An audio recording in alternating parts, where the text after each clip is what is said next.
Yo guys, what's going on? It's Roast here, bringing you guys a brand new video. We are here in the IBL for Season 11. I am super excited to bring this to you guys. We have an amazing cast this season, and we, the Las Vegas Rotoms, have an amazing team. If you guys didn't keep a handle with last season did not go according to plan. I didn't win games. It just didn't happen. We don't gotta talk about it. That was then, this is now, and I'm super excited. Out of the 12 coaches, we had the 12th overall pick, and this season will be a little bit different in the sense of we are switching up the format a little bit. Last couple of seasons, we have been low tier Terra, Terra captains, 2 or 3 Terra types. Like we've kind of kept it a little bit simple. This season, we're going a little balls to the wall here. We are going free Terra preview with there's a Terra tax, and we're doing high tier Terra. That means that a lot of your favorite Pokemon are going to be able to Terra. Not every one of those favorite Pokemon will be able to Terra because it's a little ridiculous, but most of them will be able to Terra. But with that 12th overall pick, we have selected Spectrier. I am super excited to use Spectrier. I have been a Spectrier hater since basically frame fucking 1. I mean, I think the design is really cool, but I've always thought it was overrated, and people saying it was like the best mon in the fucking game is a little excessive. They might be right. This mon's ridiculous. If you're not including Terramons, this mon is probably one of the best mons, if not the best mon in the format. Yeah, if you don't include Terras, this is one of the best mons, if not the best mon in the format. This mon is broken with 130 speed, 145 special attack. This thing hits super hard, super fast, and because of its ability, which is effectively Special Moxie, it just steamrolls so fast. It gets Nasty Plot, it gets, Shadow Ball and Dark Pulse, Will-O-Wisp, a few other moves as well, Draining Kiss, which it got in Gen 9, which is amazing. But honestly, this mon, like I said, it gets 4, 5, 6 moves. That's all it needs. It's just broken, so you know what? It's totally fine. And with us being the 12th overall pick, we have 12 coaches in this season once again. With us having that 12th overall pick, we get to pick 2 mons right alongside each other, and for me, I decided to, normally with a wheel pick, you want to pick 2 mons that work well together. For this first round, I just wanted the two of the best mons on the board, and I feel like I've done that with Spectrier, and our next pick, Ogerpon Wellspring with Terra. This mon hits so fucking hard, I don't think you guys understand.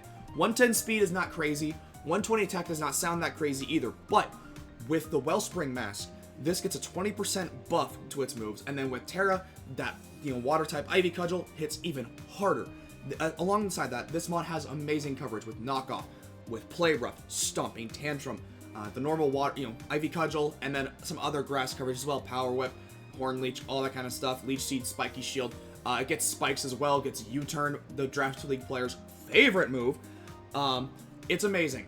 It hits super hard, it's very bulky, and especially once you Terra it, when you get that special defense boost, it's just so much better. It's amazing. And I cannot wait to see what this mon does for me this season. In the 3rd round, I decided that I needed to get some bulk, and there is no better definition of bulk than Ting-Lu. Ting-Lu is the definition of fat as fuck. It takes hits super fucking well. With a normal, I think it's like 135 base defense and 150, I think, base HP, it takes those hits very well, and then base 80 special defense does not sound that great. However, when you pair that with its ability, Vessel of Ruin, that mon effectively gets so much bulkier because it's going to lower the opponent's special attack by 1 stage the entire time it's out. Alongside that, it gets some great coverage, getting spikes, getting stealth rocks, getting ground, dark, rock coverage. I believe it gets fighting coverage as well with like a body press, I think. Whirlwind. It gets some fun moves. So I'm hoping I can take advantage of that this season of the IBL. I've never used Ting-Lu before, and I'm always trying to try new stuff as much as I can. And this season is no different. In the 4th round, I decided that I would grab alongside Ting-Lu Scizor. Scizor is a mon I have not used in a very long time. The last time I used Scizor was a Gen 7 championship team on Showdown. Yeah, it's been a little while. At least that's what I can remember. Have I used it since then? Maybe, probably, possibly. But that's the last time that I remember. So, we're counting it. We're saying that that was the last time I used it. So, hopefully Scizor, you know, lives up to what I remember it. It's not as good as it used to be, as it lost Roost in Gen 9. However, I think that's totally fine. I think that just changes the role for Scizor a little bit. It's not as bulky of a pivot anymore. It's just more of a physical attacker at this point, a strong physical attacker at that, with its ability Technician.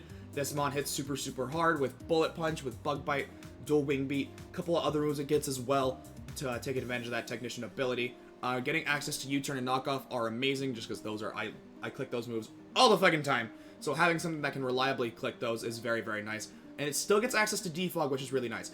Like I said, it lost its access to Roost, which is a little unfortunate, but I can still, you know, run Leftovers. I can still run Citrus Berry, all that kind of fun stuff. But Scizor is fantastic, and I cannot wait to be using it this season. In the 5th round, I decided that I would pick up Sthkippy. I needed a Fairy type.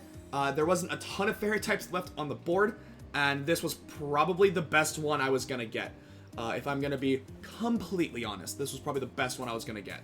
Sthkippy, is it the greatest fairy? No, but it's decently bulky, it's pretty fast, has decent attacking stats, it's a good mon all around. It gets a lot of coverage as well. It gets Roost, gets U-Turn, it can be physical or special to an extent. It gets Swords Dance as well, so I can run, you know, that Gunk Shot or that Play Rough or the Beat Up as well, significantly stronger. And with its ability Toxic Chain, every move, no matter what it is, has a chance to poison the opponent. Obviously, things like Roost and whatever won't do that, but for any sort of attacking move, this will have a chance to poison it at any point, which is kind of broken. A little broken, if you ask me. But a strong Fairy type is something that every team needs, in my opinion, and this season is no different. I'm taking Sthkippy, a mon I've never used before, and I'm very excited to this season. Next up, we're bringing Uxie into the team. So far, with our first 6, we are very, very solid. My only, you know, a couple of my friends and I, you know, I have my front office. Our only concern, obviously, will be having Uxie alongside Spectre, but Uxie is so, so good. I think it's totally fine. It's a bulky Psychic. It hits, you know, U-Turn, Knockoff, Thunder Wave, Stealth Rocks. I can run Encore. I can be a setup sweeper set. This is one of the best average priced budget mons, like utility mons, in the game. This thing gets so much coverage, and for the points that I paid for it, this is just an amazing value. I love Uxie. I cannot wait to see what Uxie does for me this season. And I think it's going to be very, very solid for us. Like I said, it gets a ton of coverage for utility. It can also be a setup threat. It's very, very solid in the Draft League format. Next up, we are bringing Tauros Blaze into the squad. I used Tauros Aqua in WPF a couple seasons ago. I used Tauros Blaze in UNPL Season 4 like a year and a half ago at this point, or something. I don't even know when the fuck that was. It was a long time ago. Long, long time ago. But Tauros is an amazing, amazing mon. It's super bulky. It's super hard as well. Base 100 speed is pretty nice as well, just as a bulky mon as well. You know, just being able to be a decently fast physical attacker with some good bulk. With the Intimidate ability, this thing gets bulk up. It can, you know, it can body press. It gets a lot of fire and fighting coverage. It gets some steel coverage with Iron Head, if I remember correctly. It gets rock coverage. It gets Will-O-Wisp as well. So, you know, there's a lot of mons that think they can deal with this mon pretty well. And then I hit them with a fast Will-O-Wisp, and they fucked up. They done fucked up. I'm super excited to use Tauros this season. I love Tauros. I think it's one of the better bulky pivots in the game, at least for a budget tier. And I'm very excited this season. Next up, we're bringing Kilowattrel onto the squad. This is my second Terra Captain. So with this, you can choose 2 to 3 Terra Captains for a total of 30 Terra points. And Ogerpon was 21 with Terra Attacks. This is 9 with Terra Attacks. So I paid a premier amount of money for the Ogerpon. And with Kilowattrel as my second Terra Captain, I cannot complain at all. With a 125 base speed, this mod is amazing as a fast special breaker, and with Terra, it is infinitely better. Without Terra, it only gets really dual stab as its coverage, and then U-turn, pretty much, and Roost. Outside of that, it doesn't really get anything of note. With Terra, though, it makes it a lot better. It has amazing abilities to pair with that Terra type as well. So I can run Volt Absorb, and I can be Terra Water, or, you know, Terra Flying, and anything like that. Or I can do like competitive and then go like maybe Terra Grass or Terra Ground, Terra Ghost, Steel. I've seen a lot of different Terras. with Kilowattrel. I've also seen a lot of people recently starting to run bulky Kilowattrel with like Rocky Helmet Roos as a definite option. So maybe that's something we do this season. Maybe it's not. I don't know. We will find out eventually, hopefully. But I think Kilowattrel is going to be a great addition to this team. It's a great, fast special breaker, and I cannot wait to use it this season. We're using mons I've never used this season almost entirely. The only mon I've used before outside of, well, I've used Tauros before in this generation, but I have not used Scizor this generation. So pretty much everything else is first time, first use. So very excited for that this season. Next up, we are bringing Toedscruel onto the team. Now, Toedscruel is one of those mons where, honestly, it's not that great. It fills a couple of roles for me. It's a decently fast rapid spinner, gets knockoff, you know, gets some ground and grass coverage as well. It can be a status option, although because of its ability, it's not really a status option. Making every status move last in priority bracket is really unfortunate. They kind of fucked this mon over because it honestly could have been pretty good, and they just made it just completely fucking useless, I feel like. But it fills a couple of important gaps for me. It's an offensive ground as opposed to Ting-Lu as a more defensive ground. It's also it also kind of is a bulky grass in a way. So it doesn't do anything very well. If I'm going to be completely honest, it does nothing well.